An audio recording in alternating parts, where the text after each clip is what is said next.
আর একটা কথা আপনাদের বলি, মানুষের উপকার করতে না পারলে ক্ষতি করতে যাবেন না। উপকার করতে না পারলে ক্ষতি করতে যাবেন না।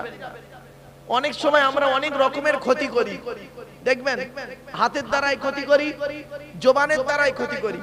একটা উদাহরণ দিচ্ছি, ধরুন কোন ছেলের বিয়ে হচ্ছে, তা বিয়ে হচ্ছে, ধরুন কেউ দেখাশোনা এসছে, এসে এবার হয়তো জিজ্ঞাসা করলো, ভাই অমুকের ছেলেটা কেমন, হ্যাঁ দুর্নাম বদনাম করে দিয়ে তার বিয়েটা যাতে না হয়, এরকম একটা কথা বলে দিলাম বা এমন কিছু ইঙ্গিত দিলাম, সেই মেয়ের বাপ চিন্তা করলো যে নিশ্চয়ই কিছু রহস্য আছে, কি এমন কিছু ইঙ্গিত দিলাম, ছেলের বাপ চিন্তা করলো মেয়েটার মনে হয় কোনো বদনাম আছে বা দুর্নাম আছে। খবরদার নয় বাপ, এমন কাজ করো না। আল্লাহ ছাড় দেয়, ছেড়ে দেয় না। তুমি যদি অন্যের বিবাহতে আগিয়ে যাও, আল্লাহ তোমারও নাতি নাতনি দিয়েছে, তোমারও ছেলে মেয়ে দিয়েছে, তোমার বিয়ে আল্লাহ ঠিক সরল সহজ করে দেবে। আর তুমি যদি অন্যের বিয়েতে ভাঙচি দিয়ে কষ্ট দিয়ে দাও, মানে জ্বালা যন্ত্রণা কষ্ট দাও, অত্যাচার করো বিভিন্ন দিক থেকে, তাহলে মনে রেখো তোমার মেয়েকেও আল্লাহ বুড়ি করে রেখে দেবে, বিয়ের পাত্র খুঁজে পাবে না। শুধু তাই না, তোমার ছেলেরও পাত্রী খুঁজে পাবে না, পাগল হয়ে যাবে, টেনশনে পড়ে যাবে। এজন্য বাবা, মানুষের উপকার করতে না পারলে ক্ষতি করতে যাবেন না। মুখ দিয়ে মানুষের উপকার হয়, মুখ দিয়ে মানুষের ক্ষতিও করা যায়। শুনে রেখে দিন, সেদিন আমি পড়াতে পড়াতে বলছিলাম, কথাটা আপনাদের সঙ্গে শেয়ার করছি। জীবের কিন্তু ধার নেই, ধার আছে? জীবের ধার আছে, জীবে ধার নেই। তরোয়াল দিয়ে কাটলে 10 বছর পরে দাগটা মিটে যায়, কিন্তু জীব দিয়ে কাটলে, মানে জীব দিয়ে আঘাত দিলে মরণ পর্যন্ত ভোলে না। তো আমার স্টুডেন্টরা বলছে, 12 এর স্টুডেন্ট বলছে, স্যার কিরকম? আমি বললাম, ধর আমি তোকে ছড়ির বাড়ি একটা মেয়েকে বললাম, ফার্স্ট গার্লসে বললাম, ধর তোকে আমি ছড়ির বাড়ি খুব জোরে মারলাম, এমন একটা মারলাম চামড়া উঠে গেল গা থেকে। তো তুই কতদিন ওটা নিয়ে থাকবি? ওই চামড়ার দাগটা যতদিন থাকবে ততদিন আমার উপরে তোর রাগ থাকবে। তারপর চামড়ার দাগ উঠে গেল, তো স্বামী সংসারে গেলি, তো স্বামী বলল, কই মারুফ স্যার মেরেছে, কই দেখি, তো দাগটাই নেই। তখন তুই তোর স্বামীর কাছে অপমানিত হয়ে যাবি, পরবর্তীতে আমার কথাটা ভুলে যাবি, মানে রাগটা তোর কমটা মিটে যাবে, আমার ব্যবহার তোর সঙ্গে যদি ভালো হয় মিটে যাবে, রাগটা থাকবে না, দাগটা থাকবে না।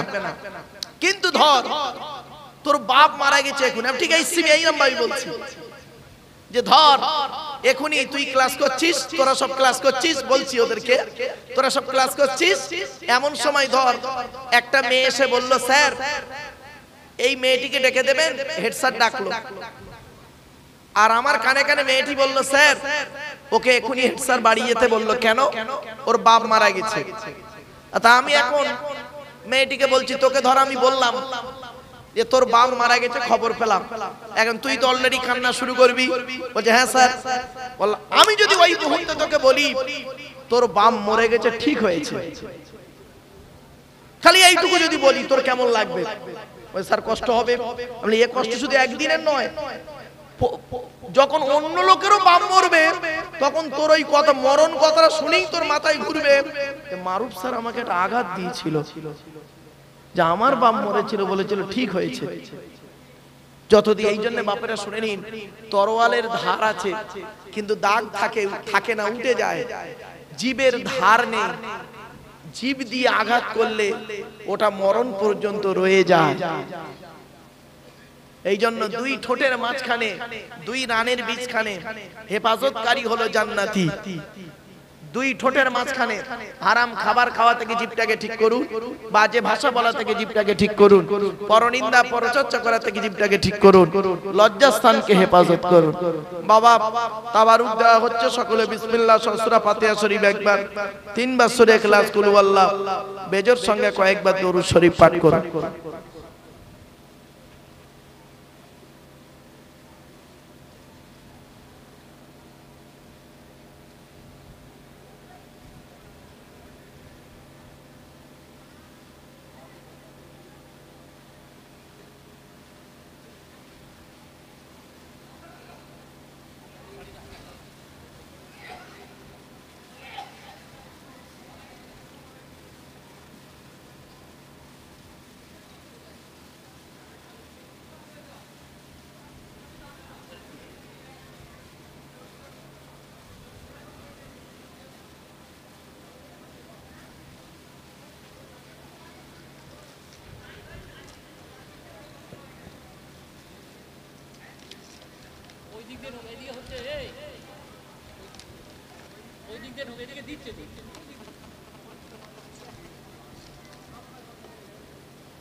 বাবা, যে মানুষটা ইন্তেকাল করলেন